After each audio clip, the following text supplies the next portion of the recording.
Bonjour à tous. Effectivement, je vais vous présenter le retour d'expérience bâtiment performant. Et je vais commencer par donner le contexte. En effet, ce dispositif, il est né dans une période de mutation importante dans le monde du bâtiment, liée notamment à la réglementation, à l'arrivée de la réglementation thermique RT 2012, qui a été un accélérateur et qui a demandé, ou qui visait en fait des évolutions très ambitieuses pour le monde du bâtiment. L'apparition aussi des labels et de certifications et autres démarches qualité qui visaient en fait aller plus loin que la réglementation. L'apparition aussi des nouvelles formes et des nouvelles pratiques organisationnelles avec l'arrivée du BIM. L'arrivée aussi d'autres facteurs à prendre en compte, notamment l'énergie grise des matériaux avec le label E+, et moins, et toutes les innovations qui ont pu arriver, en commençant par l'économie circulaire, le réemploi des matériaux, l'autoconsommation, les biosourcés et toute autre innovation. Donc, pourquoi s'intéresser dans ce contexte à la qualité des bâtiments performants en particulier ? Parce que toute mutation et toute innovation est souvent massifiée et souvent accompagnée de sinistralité. Et donc aujourd'hui, on est dans un contexte, depuis quelques années déjà, dans lequel il y a une obligation de réaliser des économies d'énergie, parce qu'on avait aussi des objectifs très ambitieux pour le parc existant, notamment avec le plan de rénovation énergétique, parce que les bâtiments, aussi bien les bâtiments existants que les bâtiments performants qui sont très techniques, en fait, ont des équilibres et des fonctionnements qui sont sensibles, et parce qu'on a de plus en plus recours justement à ces innovations sur lesquelles on n'a pas de recul.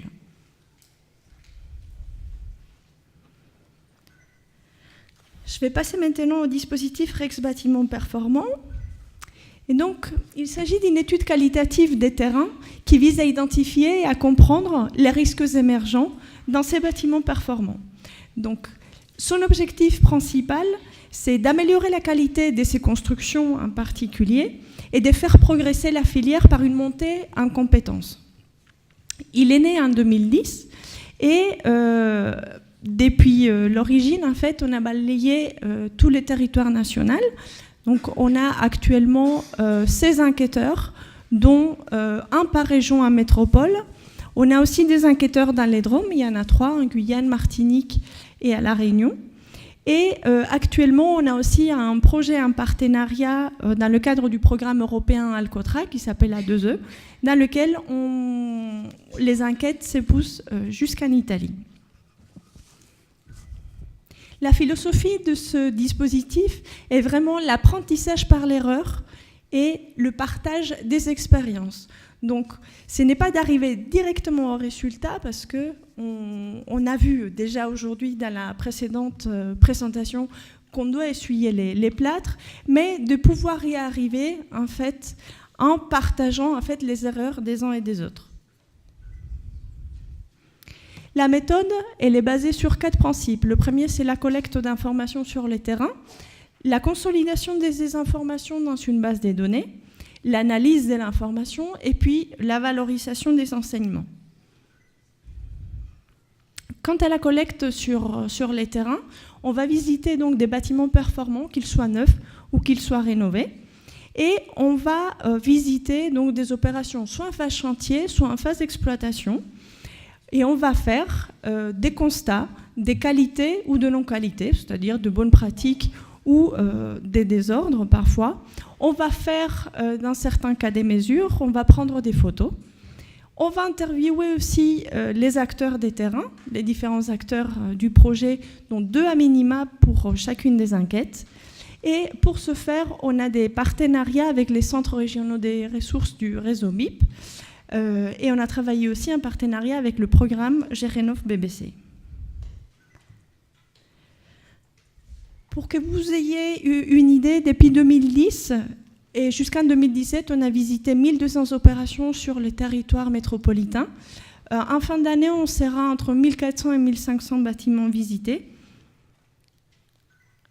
Et comme vous pouvez le voir, au niveau de la représentativité, en termes de typologie, on est à peu près moitié de logements, que ce soit maison individuelle ou résidentielle, et l'autre moitié un tertiaire, majoritairement des bureaux et des ERP, et notamment beaucoup d'enseignement. Et en termes de typologie de projet, on est à peu près moitié neuf et moitié rénovation. Quant à la répartition des acteurs que nous rencontrons, comme vous pouvez le voir, on interroge majoritairement le maître d'ouvrage et les architectes, mais on essaye de rencontrer un maximum d'acteurs, et évidemment l'usager ou l'exploitant est quand même une cible qui est extrêmement intéressante parce que c'est elle qui vit le bâtiment. Voilà, et donc on va voir ce que vous observez effectivement, Marie-Angèle Sanchez, sur les chantiers.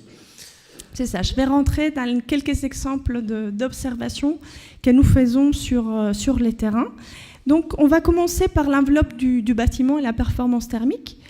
Et on va parler de confort d'été, parce que très souvent, l'absence de protection ou en fait le mauvais dimensionnement de ces protections peut être à l'encontre du confort, c'est-à-dire qu'on peut rencontrer des surchauffes, ou on peut avoir aussi des problèmes de surconsommation, comme vous pouvez l'observer sur la photo de droite, dans laquelle on est extrêmement privé des apports solaires, et donc cela va entraîner des surconsommations d'énergie. Dans ce cas-là, ce sont des bonnes pratiques. On vise ici le traitement des ponts thermiques, notamment en rénovation. Et comme vous pouvez l'observer, on a des moyens en fait, d'éviter ces ponts thermiques, soit par la désolidarisation, soit par la suppression de certains éléments des modes de nature qui peuvent être traités ultérieurement après avoir fait l'isolation par l'extérieur. Quant à la mise en œuvre de l'isolation, on rencontre aussi beaucoup de non-qualité. Ça peut être des problèmes de continuité, et donc la présence des ponts thermiques. Mais comme vous pouvez l'observer dans ce cas en particulier, pour l'isolation par l'extérieur, on rencontre aussi des problèmes de protection qui vont entraîner en fait une exposition aux intempéries des isolants et qui peuvent entraîner aussi bien en fait, des dégradations mécaniques de l'isolant et des dégradations de leur performance thermique, puisqu'ils vont absorber l'eau et l'humidité qu'on va ensuite enfermer dans les parois avec des difficultés de séchage une fois mises en œuvre. Ces problèmes des ponts thermiques, on les rencontre également au niveau des planchers bas, des constructions, et notamment en rénovation, comme vous pouvez l'observer, parce qu'il y a des réseaux qui sont existants et qu'il est très difficile de traiter, sauf si on les enlève et qu'on refait l'installation, ce qui va entraîner quand même un surcoût. Et un problème aussi des calorifugages des réseaux. Sur la droite, vous avez une bonne pratique, mais très régulièrement, on rencontre par exemple des discontinuités des calorifugages au niveau des vannes, qui va entraîner en fait une moindre performance du réseau, notamment s'il transporte par exemple de l'eau chaude.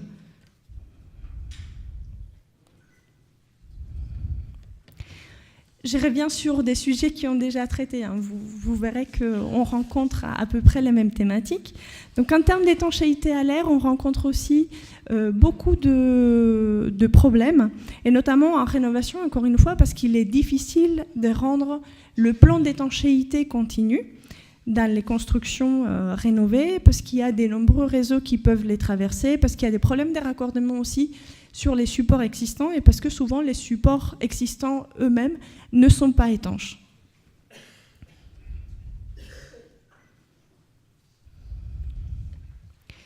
En particulier, dans la rénovation, on va rencontrer aussi des problèmes de gestion de l'humidité, et en fonction du matériau qui va être choisi, des problèmes de transfert des vapeurs d'eau au niveau de la paroi, qui peuvent, dans certains cas, aller très loin, comme vous pouvez le voir sur les images, et produire en fait des dégradations qui sont assez importantes. Dans d'autres cas, des problèmes un peu moins importants, ou un peu moins graves, comme le décollement des éléments de finition. Là, c'est donc à gauche, on voit un mur qui a plusieurs siècles, oui.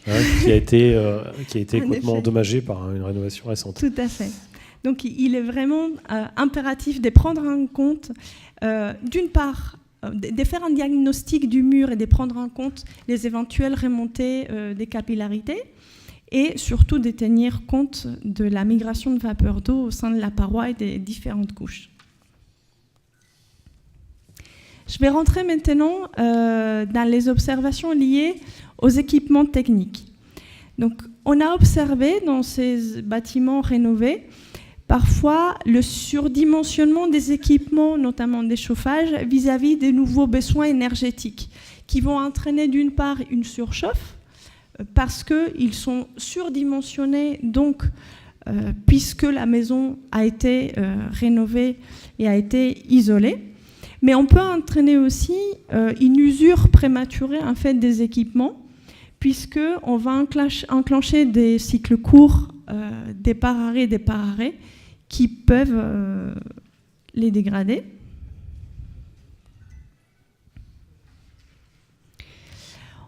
On a rencontré aussi des problèmes avec les foyers, les poêles au sein de ces opérations, notamment de rénovation.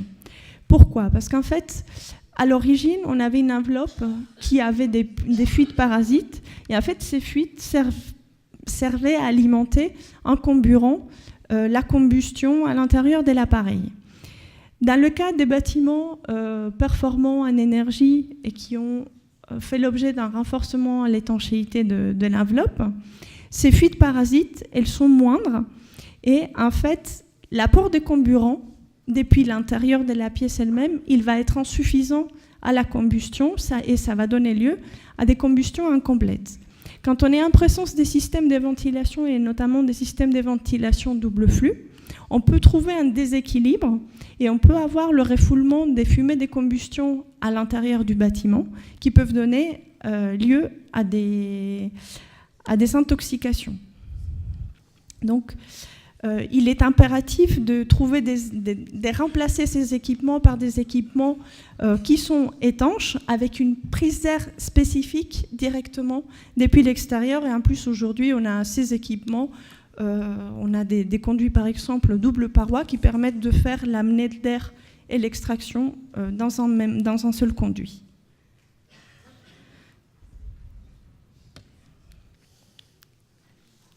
On a aussi, ça a été évoqué tout à l'heure, des difficultés avec les systèmes de ventilation. Il faut savoir qu'en France, dans le neuf, près d'une installation sur deux, un résidentiel n'est pas conforme à la réglementation. Et donc cela se répercute également dans les bâtiments rénovés, avec des problématiques amplifiées, notamment par l'existence d'un contexte existant, et donc des difficultés parfois de faire passer des conduits. Vous voyez sur la photo de gauche notamment un conduit qui est complètement écrasé, où il n'y a plus de section, il ne peut plus y avoir d'air extrait avec une telle section. Tout à droite aussi, des composants du système de ventilation qui ne sont pas adaptés à la rénovation. Donc ici, on a mis une bouche d'extraction pour le neuf. Il existe des bouches d'extraction spécifiques à la rénovation avec une platine qui vient s'adapter, qui vient faire l'étanchéité, et aussi des problèmes d'inconfort pour les utilisateurs. Et ce qu'on a au milieu, c'est quoi alors ? C'était l'inconfort, c'est ça ? C'est tout à fait. Quelqu'un qui a bricolé pour ne pas avoir le flux d'air, en fait. C'est là, oui. Ah, c'est ça. Pour pouvoir... Donc il a mis du papier avec du scotch pour pouvoir dévier l'air. On évoquait ça ce matin. Et c'est lui fait. qui a raison, parce que s'il ressent ça, c'est qu'il y a un problème. On a aussi des problèmes, cette fois-ci, d'ordre organisationnel, avec une mauvaise coordination des tâches pendant la phase chantier, et notamment un milieu occupé. De lors qu'on vient isoler un milieu occupé, la production des vapeurs à l'intérieur du bâtiment, elle continue de se produire, mais si on ne met pas le système de ventilation en fonctionnement en même temps, on va arriver à une condensation à l'intérieur du bâtiment qui peut induire des développements fongiques tels que ceux que vous voyez à l'image. Donc il est très important de bien coordonner la mise en place de l'isolant avec la mise en service du système de ventilation. Et d'une manière assez proche, on rencontre aussi des problèmes de développement fongique en milieu non occupé pendant la phase chantier liés au fait qu'il y a un confinement de l'air à l'intérieur et un excès d'humidité qui n'est pas évacué pour des raisons de vandalisme ou autre. On n'ouvre pas les fenêtres. et donc des développements fongiques pendant la phase chantier. On va passer maintenant à la consolidation de l'information dans la base des données. Donc nous avons une application web dans laquelle les enquêteurs vont renseigner la typologie des bâtiments, ils vont mettre les informations sur les acteurs, les observations des qualités, des non-qualités qu'ils ont pu faire, les mesures, les consommations, les photos, les retours des usagers, etc. Et en partenariat avec des experts construction, on va faire la relecture de cette information et la vérification. Et par la suite, on va analyser ces données par des extractions des données en fonction des requêtes précises ou des thématiques données. On va prendre en compte, notamment dans la valorisation après, la récurrence d'une non-qualité au sein de l'échantillon de la base. Et on a des partenariats avec des spécialistes et différents experts pour pouvoir réaliser l'évaluation des risques des informations que nous avons collectées. Et on arrive à la quatrième phase, qui est la valorisation des enseignements, qui s'est fait à travers différents supports.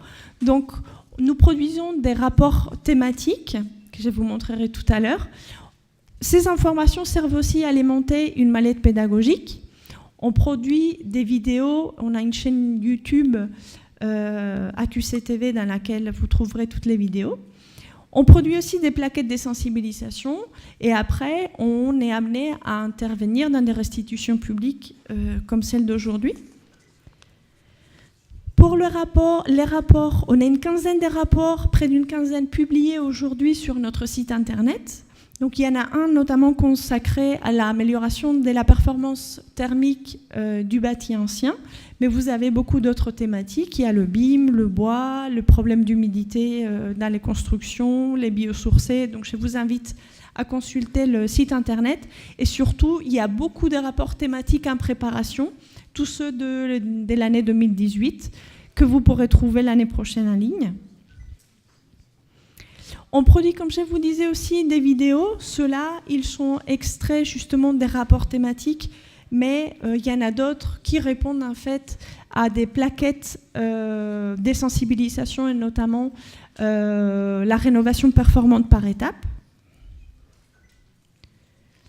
Et j'arrive à la mallette pédagogique du dispositif Rex Bâtiment Performant, qui est en fait un outil en ligne qui est ouvert à tous, gratuit. Elle comporte 8 rubriques, donc on a parois opaques, parois vitrées, chauffage, ventilation, eau chaude sanitaire, aspect organisationnel, etc. Il s'agit d'une mallette dont toutes les ressources sont libres des droits et qui est orientée principalement aux formateurs. Depuis sa création en février de 2017, il y a eu environ 12 000 utilisateurs uniques et surtout elle est mise régulièrement à jour, donc tous les mois, tous les 1 mois et demi, elle est remise à jour avec 1000 références à votre disposition. Donc parmi ces ressources, il y a des photos commentées de non-qualité ou de bonnes pratiques.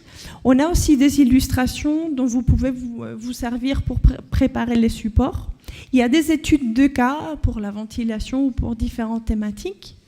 Il y a aussi des QCM avec leurs corrections. Il y a aussi le référencement des différents rapports et guides, des documentations techniques, bien sûr les textes des références, et notamment les règles de l'art, et des vidéos. Et vous avez ici quelques exemples. Donc, ça, c'est la page consacrée à la ventilation pour les photos commentées. Ici, vous avez les illustrations toujours pour la thématique de la ventilation. Et ici, il y a l'étude des cas et le QCM de la ventilation. Il était difficile pour nous aujourd'hui de vous la montrer directement en ligne, mais je vous invite vivement à la consulter sur Internet et vous pouvez également la consulter depuis notre application ApplyQC. Merci beaucoup, Marie-Angèle Sanchez. Merci.